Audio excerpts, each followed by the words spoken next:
Yep.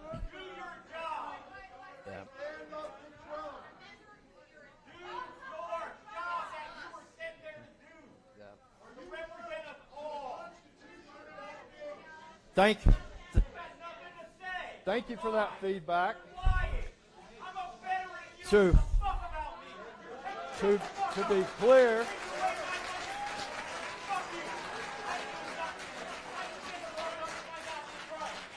Sheriff,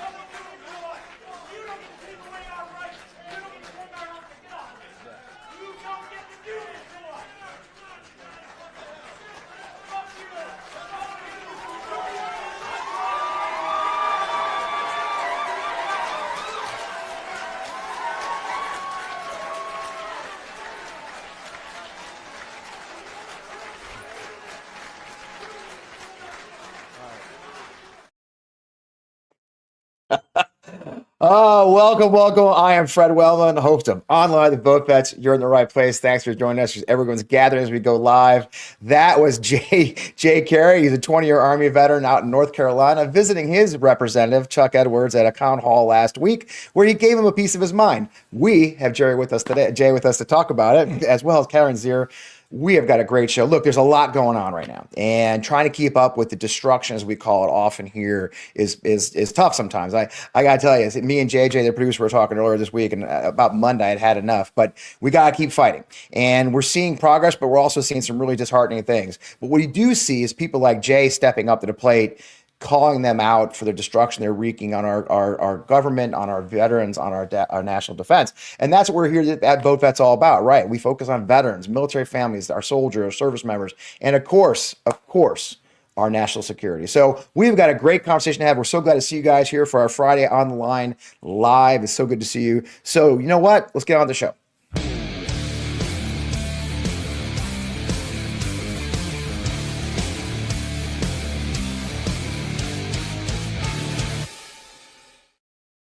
Woo, here we go. Yeah, welcome.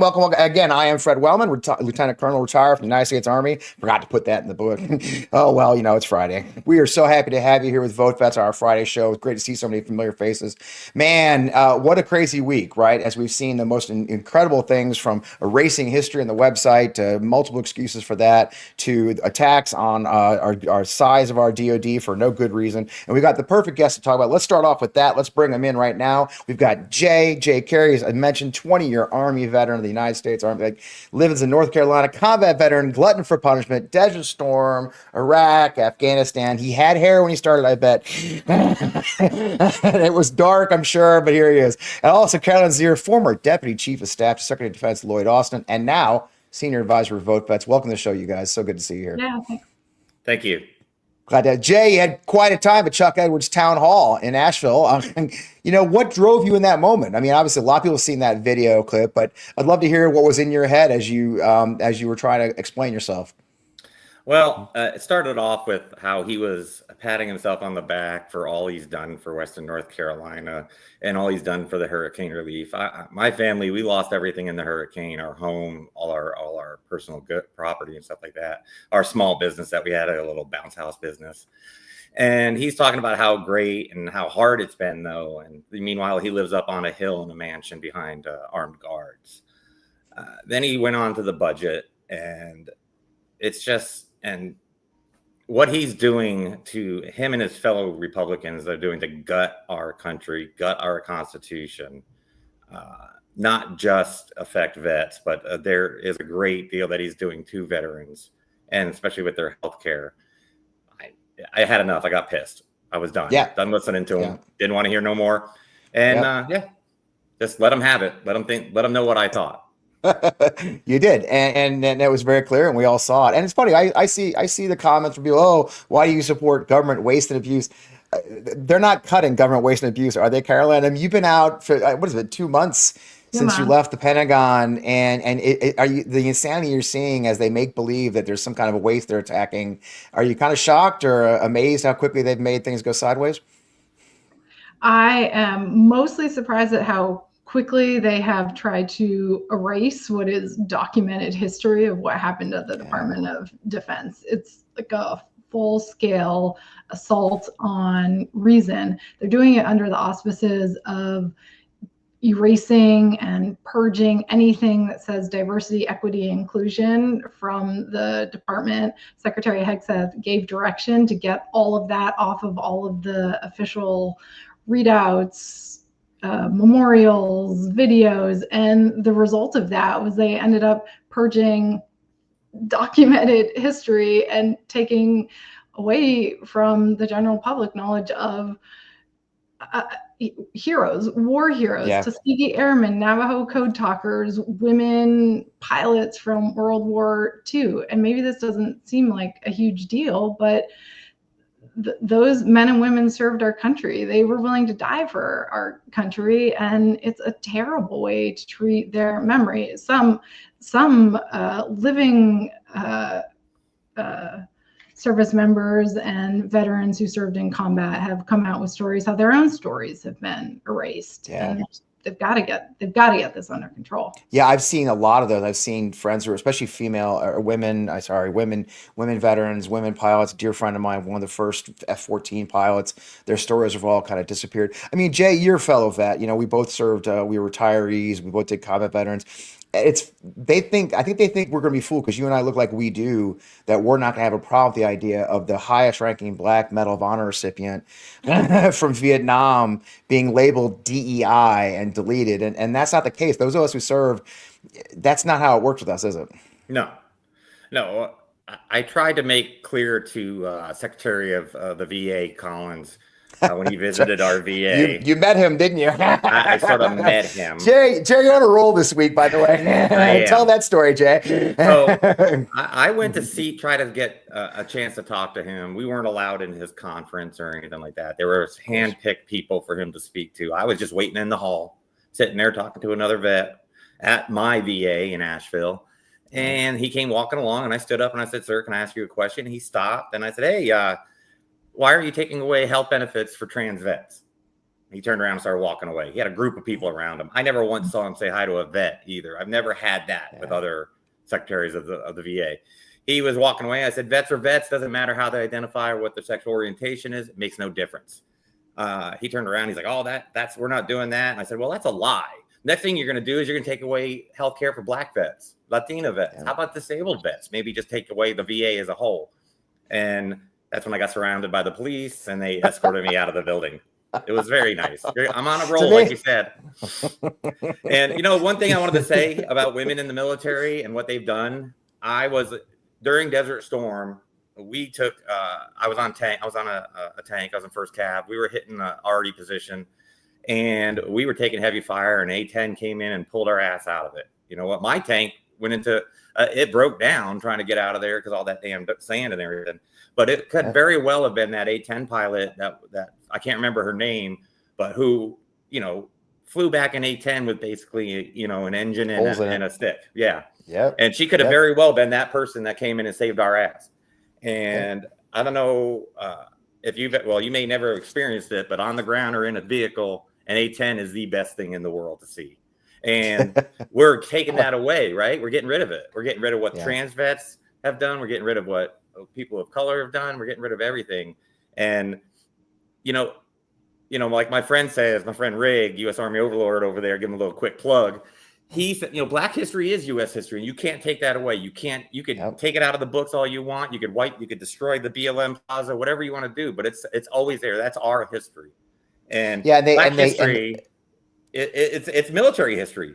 Right. And the fact that I'm going to show a video here in a second of them spinning. They've gone through multiple. Caroline, I know you and I were talking earlier. They've gone through multiple excuses for why this all happened, but we know now the keywords they told service members to look for were things like the word "first."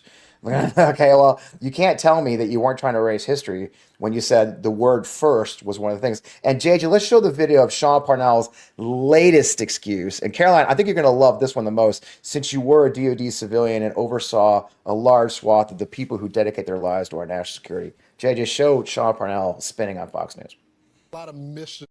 So, Sean, tell me, there's been a lot of malicious compliance going on at your department right now. I saw that Jackie Robinson was removed. This happened early on in the administration when it came down to the Tuskegee Airmen as well. What is happening behind the scenes to get those people out of the department? Because I know the secretary, I know he knows who Jackie Robinson is. I know he wouldn't order this. Yeah, I mean, you're exactly right. I mean, basically, there are hundreds of thousands of pieces of content here, DEI content that is spread across the force. We gave the force an aggressive deadline to remove divisive DEI content. They have moved out in support of that mission. It was a Herculean task. And what we used were keyword searches and AI tools, basically software to help us comb through all of this data. And as a result, some things were removed either by accident, some things were removed maliciously. But the bottom line is that regardless of how they were removed, we're going to fix them. Yeah. And so, yeah, the secretary's guidance was not and has never been to remove historical figures or, you know, professional athletes from our websites or anything like that. So there is malicious compliance going on here at the Department of Defense. We know that, and we saw that in the president's first term. Yep. We see that a little bit today, but we're not going to allow that to happen. We're not going to allow that to detract from President Trump's vision and Secretary Hegseth's vision here at the Pentagon. We're going to get the job done. Well done, because American history is not DEI. DEI is correct. DEI. Thank you, sir. We appreciate it. Okay. Yeah. I mean, on both those clowns. I mean, I don't even. Caroline, go. You're up. Yeah, I think that's as close as we're going to get them to admitting that they made a mistake. But I mean, basically what they did was the commander gave his intent. Secretary Hegseth said, scrub everything for anything DEI. They gave word searches. So across the vast Department of Defense of 3 million people flung around the entire globe, that started. And lo and behold, when the commander's intent was interpreted, it was broadly destructive in how it manifested. And to say that they're going to clean it up and get everything back, I don't know that that's true. Yes, they've restored some websites, but they don't know what they pulled off of all of the archives. So how do they know that they're going to get it all back up? Right. I see that as Fox News covering for their clearly inept form of providing guidance and exexecuting and implementing guidance. Yeah, and I love the part there. Now they're just blaming evil.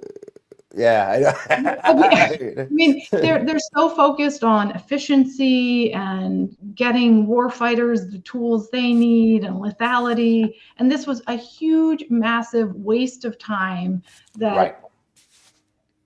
They can't buy back that time, and they cannot promise that they restore all of the content because they don't know what they pulled down. Right. And there's a ton of time for service members. And imagine, and I was a public affairs officer in my previous life, and we were taught about how important it is to be honest with the American people, you know, that our word was our, you know, we were speaking for the United States government. And now they have asked those same soldiers who took that oath and service members and of all ranks and services to go in and label things like a Medal of Honor recipient DEI. You know, can you imagine asking your soldiers, Jay, to do that? Say, hey guys, go in and erase our unit history because that second commander had me the first black tank commander or whatever it may be. It's just it is you know, and I want to ask you something, Jay, too. And we didn't. Do you keep seeing? Have you seen them say multiple times, Hegseth, that anybody that says diversity is our strength is a fool? It is. You and I served almost the exact same time frame. Are you? Does that make your skin crawl when you hear them say that? Yes. Yeah, it's a no-brainer that is just a ridiculous, moronic statement coming from someone who professed to, you know, supposedly was a effective leader in the military. Yeah. Not at all. Anyways, diversity is key, right? I mean, we are a cross-section. The military is a cross-section of America. It's not the white cross section. It's not the straight cross section. It's not any of that. It is everybody. It's not the rich for sure, but it's everybody. And everybody, you know, I don't know. I mean, it makes you a better person. I mean, I'm a better person for my service hey, I'm a kid from Kirkwood, Missouri. My school district, you guys are going to love this. My school district to this day, nice little suburb of St. Louis, is still under an order rooted in Brown versus Board of Education, where we were desegregated because we had a segregated part of town and nobody wants to, but my elementary school was closed down when I was in 5th grade because there was never a black student there. Okay. So I was bused to a more diverse school. My first roommate at West Point in basic training was a black guy from Detroit who used to just mess with me mercilessly, and it was great, and it made me a better person because my soldiers came from all those backgrounds, and 4 years later, I could understand the cultures that people because as much as we want to deny it, we do come from different cultures, even regional cultures, right? I mean that diversity representing the American people is what makes our volunteer force so strong, isn't it, Jay? Yeah, absolutely. Them saying that people are getting the job because of their color or their sex or however they're saying it is a false flag. It's a lie. It's a mismessage. It is all it is doing is evening the playing field for everybody. Because I came in 1989, there was still an issue with racism and with favoritism in the military. Oh yeah. Just honestly, I mean, all my first sergeants and my commanders were white for the first 3 years of my service. Is that the only people that were qualified? Absolutely not. But it just levels the playing field and allows them to be looked at as a person and what they've done, what they've been able to do and their qualities as opposed to the color of their skin. Now they're saying that, but they're doing the exact opposite. I always believe that you shouldn't have a picture when you go up front of a board, promotion board, because they're going to look at you and say, oh, you're this, you're that, or this. They can say your race, but they still have your picture. What sense is that? I'm not sure about now. It's been 12 years since I've been out, but things have changed. But I don't think that's changed. And diversity is a very core of the military. It always has been. We've been our most effective, whether it was the Civil War, whether it was World War I, World War II. The best tank corps in the World War II, asked for by Patton himself, was a black tank corps because they knew how to fight. They kept their tanks running. They kept fighting, and they knew how to kill the enemy. That was a bottom line. That's the bottom line up front for combat arms. Do you know how to engage, engage, and destroy the enemy? Awesome. I don't care what color you are, where you're from. Women weren't in combat arms when I got out, when I had retired, but they are now, and they do the job. I don't care who they are. You do the job. You do the job. I had plenty of guys that couldn't do the job. Yep. So Caroline, I want to shift to another topic on that one too, and you especially, and you had such senior positions in DoD, and thank you for that, by the way. Those are stressful jobs. I don't imagine you got a lot of hours at home. So Elon Musk is visiting the Pentagon today, and obviously a story came out. For those who aren't familiar with it, a story came out, broke news, crossed multiple news outlets, that Musk was going to be briefed by the Pentagon on the China war plans, our top secret war plans. Now, obviously, Musk has huge financial interest in China. Matter of fact, the majority of his sales percentage is out of China these days. I mean, as somebody who worked in the Secretary's office, how gray did your hair go in that moment? Having worked in the Secretary's office for 4 years, I have a high tolerance for that's true for those kind of curveball scenarios. But let me break it down a little, because the Pentagon and the White House both backpedaled pretty forcefully, claiming it was fake news that the New York Times and Wall Street Journal reported that Elon Musk was visiting the Pentagon today to get the China war plan, the operational plan, or the O plan, as it's called. New York Times and Wall Street Journal do excellent reporting, and it appeared very well documented. And I suspect people's blood pressure was up about the planned briefing, and that's why people were talking to the New York Times and the Wall Street Journal. So it breaks. Elon Musk goes to the Pentagon today. 80-minute meeting is what's reported. It was not in the tank, which is the chairman of the Joint Chiefs of Staff, and the chiefs where they and the military leaders meet. It was reportedly in the Secretary's personal private office, and not the O plan briefing after all. I think what was pretty telling is at the Oval when Secretary Hegseth was there along with the Air Force leadership to announce the winner of the 6th gen fighter bid, which will go to Boeing. Huge deal for the Air Force and for China fight, huge deal. When asked about this, President Trump was sort of aghast. He was like, I'm not showing I don't want to show anyone the war plan. I'm definitely not showing a businessman. Also, Elon Musk is great. This was his sort of give me more money. So why is this a big deal? Very few people, even inside the Pentagon, even those with TS clearances, even with super secret access to the programs, get to see the war plan. And that's for good reason. We keep it sideload like that so that there are very few opportunities for leaks, very few opportunities for an adversary to know how the U.S. military plans to fight. And that gives the U.S. advantage, and it ensures that our men and women in uniform are safer when they go into battle, if and when they ever have to do that. So it would have been a really big deal. And I actually think you see a bit of a wedge emerging here with whatever Elon Musk thinks he's doing with DOGE at the Pentagon versus what President Trump and Secretary Hegseth want to be doing, which is focusing on a China fight. Yeah. And, Jay, you and I were junior soldiers. I was a lieutenant. You were probably a young NCO when we went to Desert Storm. We didn't know the plan when we deployed, did we? Nope.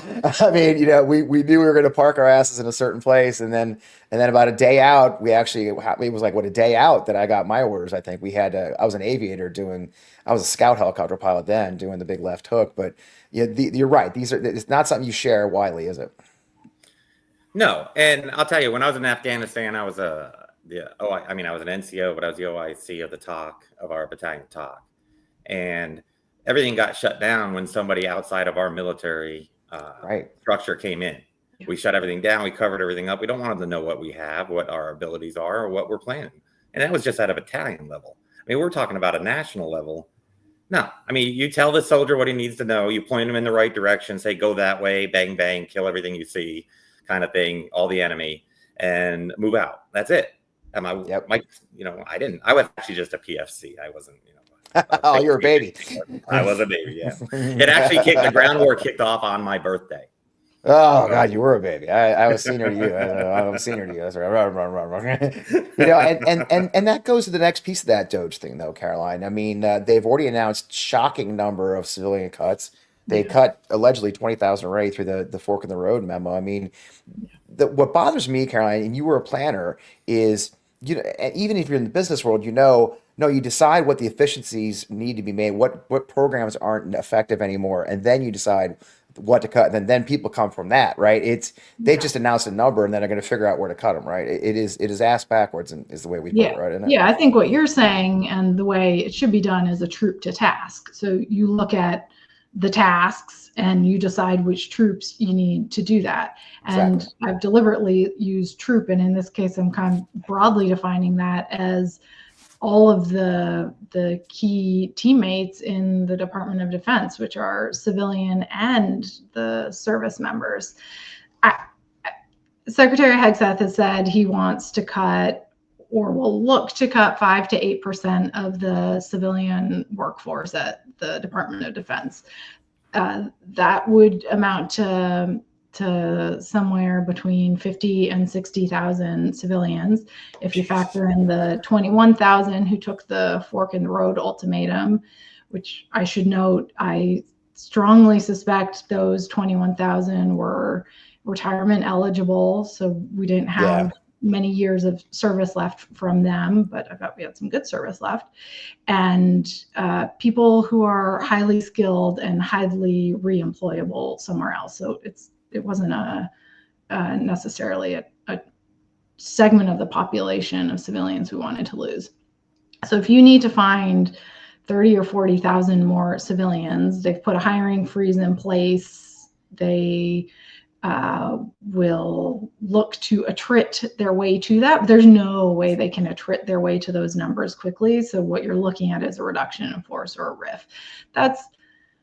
That's crazy to me at a time when you also see the administration, as I pointed out, the president and the secretary of defense looking to probably increase the defense budget and focus on pretty serious national security threats that we face. Right. And I really would love you and Jay to weigh in on this, but my perception has always been that the department works best when civilians and military work hand in glove, and the civilians can take on functions that then the military doesn't have to do. So if you fire a bunch of civilians, it's just going to be more on the back of service members. Also, a lot of those civilians are veterans.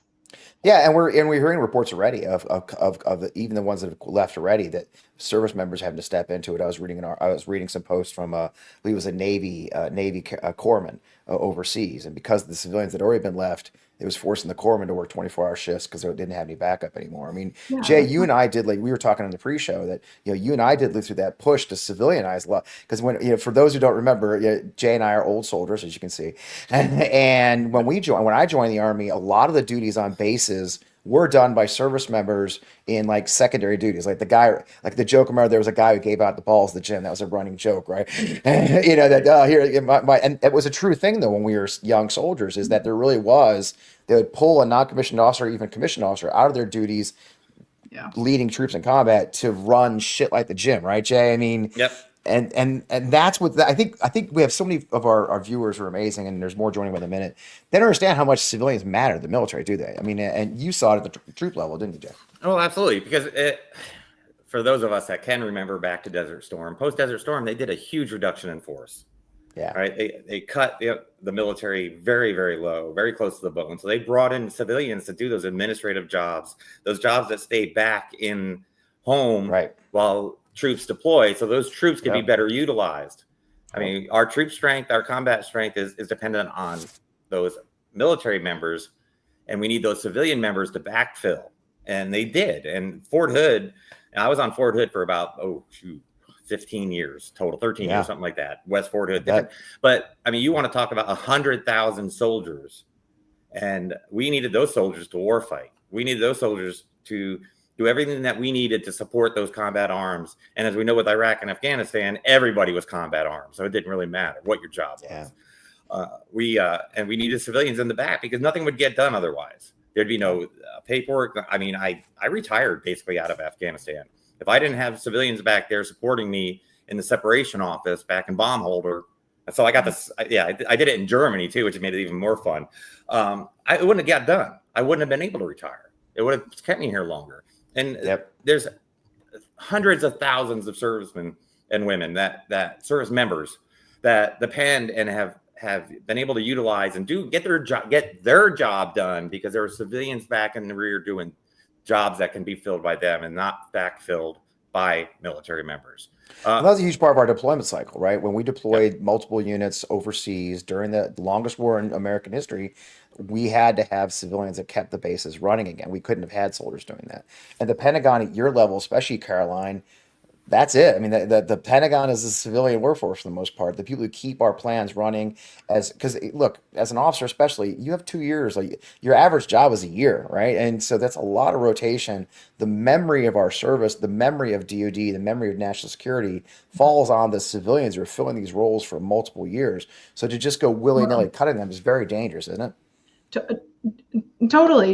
You're really both hitting the nail on the head. The civilians, both here and overseas, can provide a really important continuity function as service members and their families PCS, both in terms of the process for PCSing or deploying and support that is there for the service member as he or she returns and their families, that sort of continuity. But I also mean literally in terms of the mission and the types of roles and responsibilities that a service member holds, but then needs to go off and do the war fighting or the training or the exercise.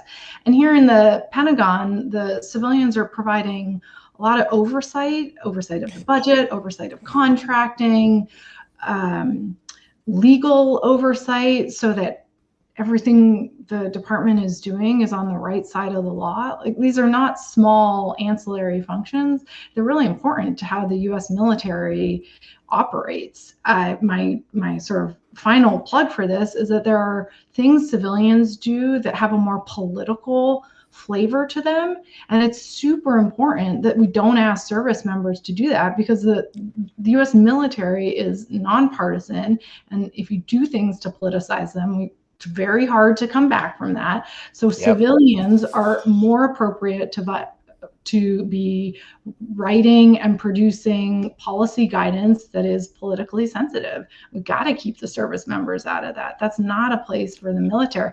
They execute the direction from the commander in chief and the secretary based on the best military way to achieve the objective.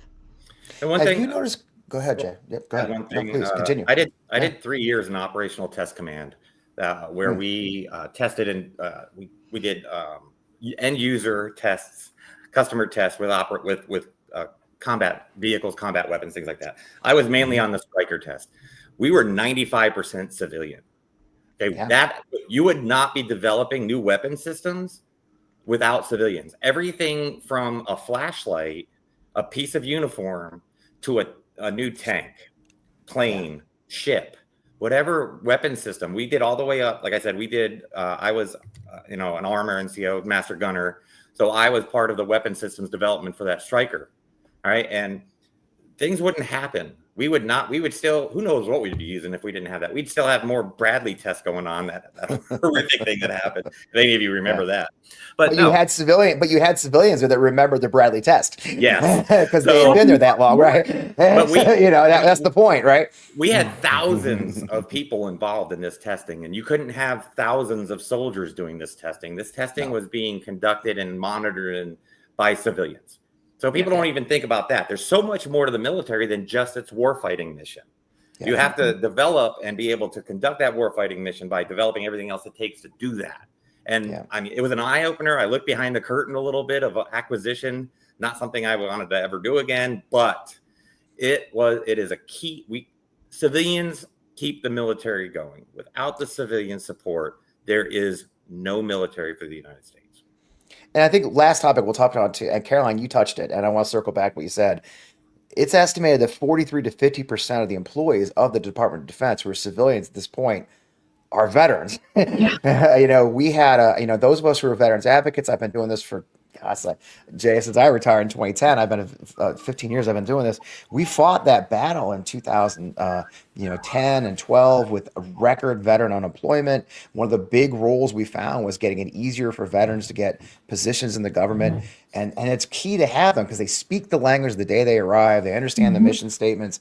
They're gonna hurt a ton of veterans, aren't they, Caroline? They're going to hurt a ton of veterans. So many civilians I worked with are veterans.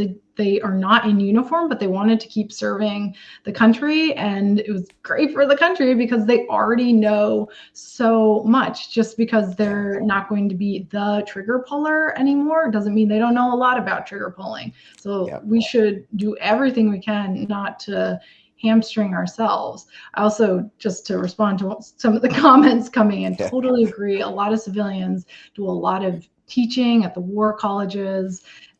They're important and embedded in the military department. So the actual services who have the man, train, equip responsibilities have civilians who, as Jay is pointing out, are a part of how you manage that across time and space and programs.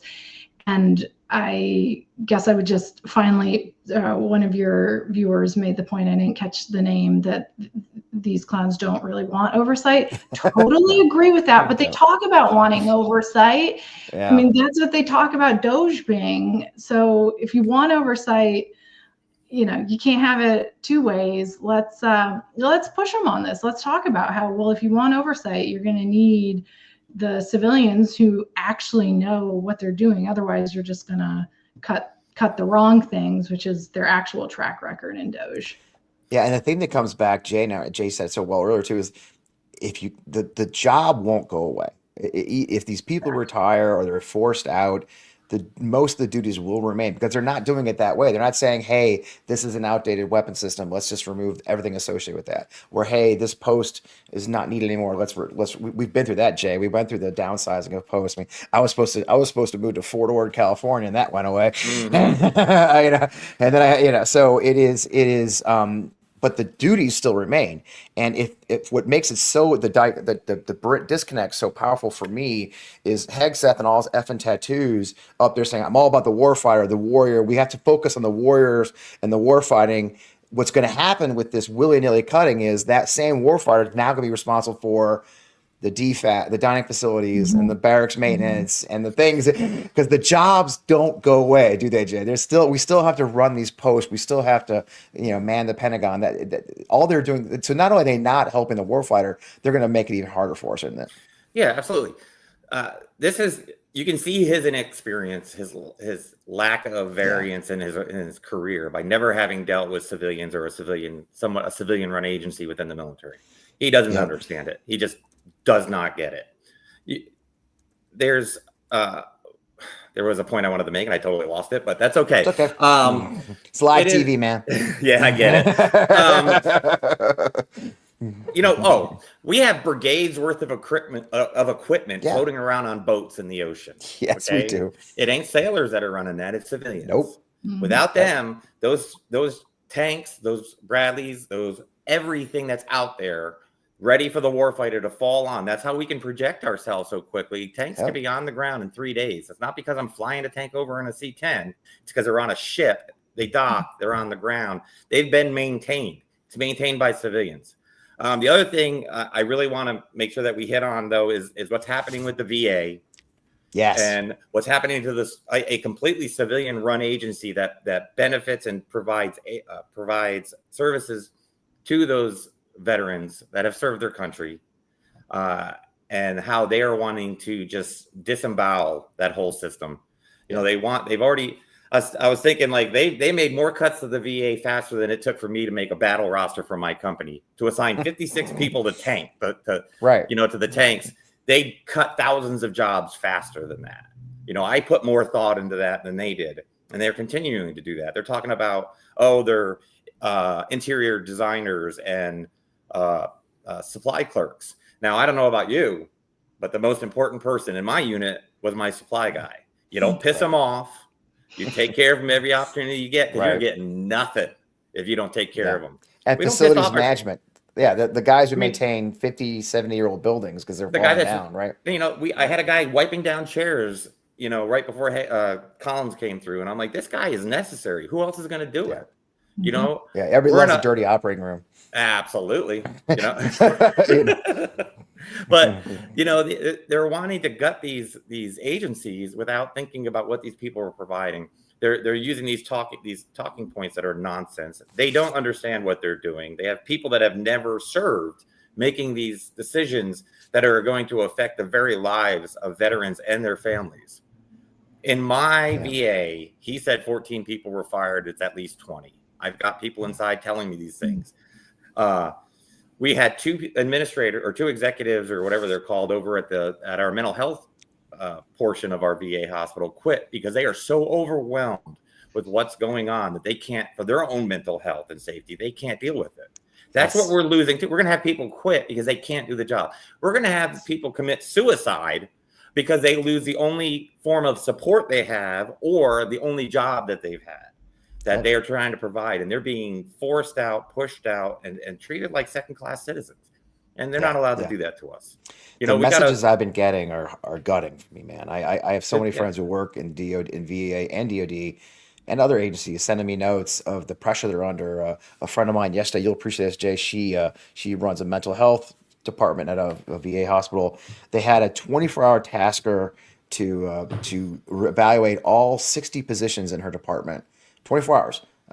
And knowing that if she does it wrong or doesn't write it right about one person, they're out. And they're going to lose their job because of this. This is how they're doing it. It has nothing to do with actual evaluations. It's simply reaching in and gutting places. And the lie, I think of it all, and it goes to your work too, Caroline, is that the lie that this won't affect national security, the lie that this won't affect veterans health care is the lie. There's no way. And frankly, I think that's the goal. I mean, I think that's the goal. The goal is to undermine veterans health care and then say where it failed. Well, see, it failed, so we have to privatize it. But Privatize it. any last thoughts, Caroline, before I let you guys go? We've been chatting for a little while now. We got lots of folks here. And, Well, you're going to keep your eye on. Completely appreciate what you're doing and the points you're making and where you're plugging into the veterans communities. You've touched on something that's a bit of a theme with the DOGE work, which is using these AI-enabled tools running really, really fast with scissors, sledgehammers, and chainsaws, and then seeing later what's been left on the cutting room floor. Actually, I'm not even sure they're looking at what's on the cutting room floor. They're just leaving it to everyone else and actual people and families who are hurt by this. So I totally encourage these types of conversations and appreciate what you're doing. And if I may, if it's okay, yeah, please plug your shit too. Where we find you, Jay? All right. So I use this platform. Apparently, I woke up Saturday or Friday morning to news about me in India and Great Britain, things about that, and so 20+ million views on social media, not mine, but other people's, about me. And I'm using this platform I went ahead and started up a nonprofit. It's Resist and Persist, trying to elevate the voices of veterans, VA workers, and get those stories out there so to humanize these people so that they understand what's happening. It's resistpersist.org. All right. You can just find me. You can Google me, and it's suddenly crazy stuff comes up at that. Oh yeah, it's great. Isn't it great? Welcome to the party, my friend. Oh, I tell you. Don't Google me, just me. Hey, we're trying to get this. Yeah. Hey. There's some interesting stuff comes up too. Anyways, not for you, but for me. But anyways, I'm not trying to I'm trying to launch this into a campaign. I'm not trying to take advantage of it for myself. It's not for me. I am a lucky veteran. I'm retired. I have TRICARE as a health plan to fall back on if I have to. Okay. This isn't for me. This is for everybody else that's been just thrown to the side. Those Republicans that love veterans or love the military in one breath, and in another breath, just tell them to get, go sit in a corner. We don't want to hear from you. So, please check out my site. It's resistpersist.org. Donate if you can. We're trying to get this thing launched, and we're going to get those voices out there. And apparently my voice has been pretty loud, and I'm going to keep going. I'm trying to make it. Keep on getting arrested, my friend. I'm trying. I'm trying. Let us know next time you get busted. Thank you, though. Thanks for this opportunity. Thank you. Thanks, guys, for joining us. Carol, we'll see you again. Jay, hang in there. Let me know next time you get arrested. Send me video, and we appreciate both your voices, and we'll talk to you soon. Thank you. Wow, he's been arrested more in a week than I have in my whole life. I guess I better get to work. Mick Dodge, I've seen your comments, my friend. Yeah, and there are demonstrations, there are protests. I was part of one. VoteVets actually participated in one here in St. Louis just a week ago today at the VA hospital in St. Louis. We had 500 civilians and veterans show up to show their support for veterans. So we're proud of that. If you look at, we are getting organized. We're going to be doing some town halls at part of our work at VoteVets. The DNC has announced they're going to be doing 50 town halls in 50 states.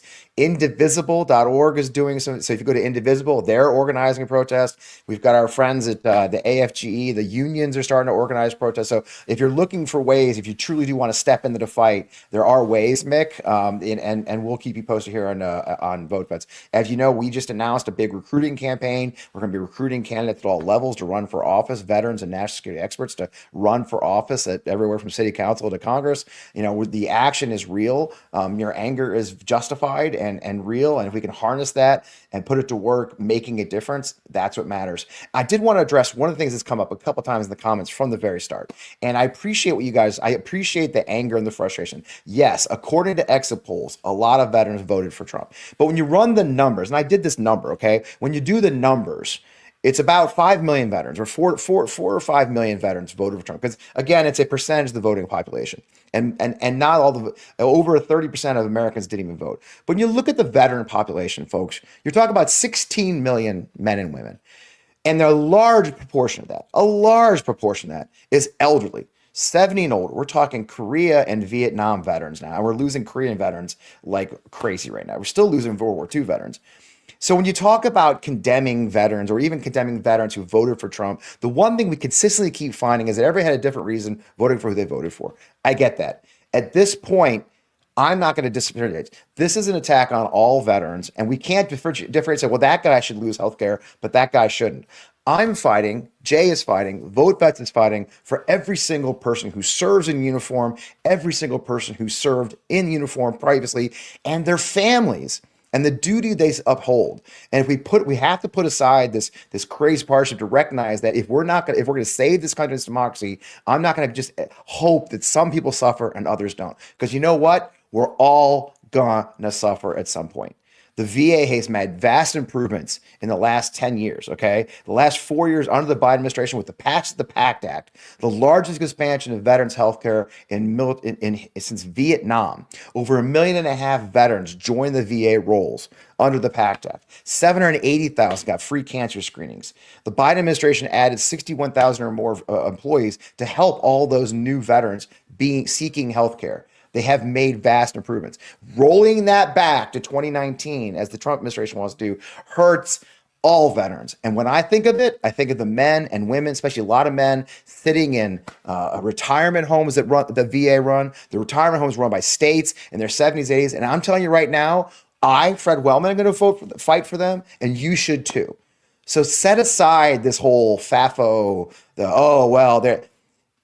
we will change hearts and minds in one way. Do the right thing, protect everyone, and invite them to come along. Because no one's going to escape this, you guys. Nobody. And so I frown upon that. I'll be very honest with you guys. I frown upon this. Well, they're going to find out. Vets are going to learn. This vet didn't vote for Trump. That's for damn sure. And other people you just talked to voted for Trump. 2 million supporters of VoteVets certainly didn't. So let's work together. Let's find answers. Let's show our voices as a community and push back on the outrageous things they're doing, because nobody gets out of this scot-free. Nobody gets out of this scot-free. So let's pull together and fix this together. It's the only way we'll solve this problem. With that, we've talked to you for a while. It is, it's great to see you guys here on our Friday on the line with VoteVets. We're here every Friday. We have videos coming out regularly. We had a couple come out this week explaining some really exciting announcements from VoteVets. Everything from our recruiting program, ads we're running in Wisconsin, ads we're running against. We're actually running, if you didn't see it, we're running ads in districts, specifically military veteran Republican districts who've been letting DOGE run amok. We're actually running ads in their districts. We're running signs around their district offices. VoteVets is getting in there and poke, let them know that we're watching them and we expect them to do their duty for veterans and our military and our national security. So thanks for your support. 2 things, as always, when we end the show, go to votevets.org. Votevets.org is where you find out what we're doing. Hit the take action button, push that button, take action. There's the arrow. Look at that. JJ's on it. Hit the take action button. You can join our email list, everything else. I agree, Mick, we got to get in the action. Second one is that donate button. Of course, I wouldn't be working here if I didn't ask you to help us. We're doing these things, including this show, because of the support of so many wonderful supporters and who donate a couple bucks here and there and help us do our work. So 2 things, take action and donate. We appreciate you. Again, votevets.org. I am Fred Wellman, Army Officer Retired. This is Online with VoteVets. We will see you again next week.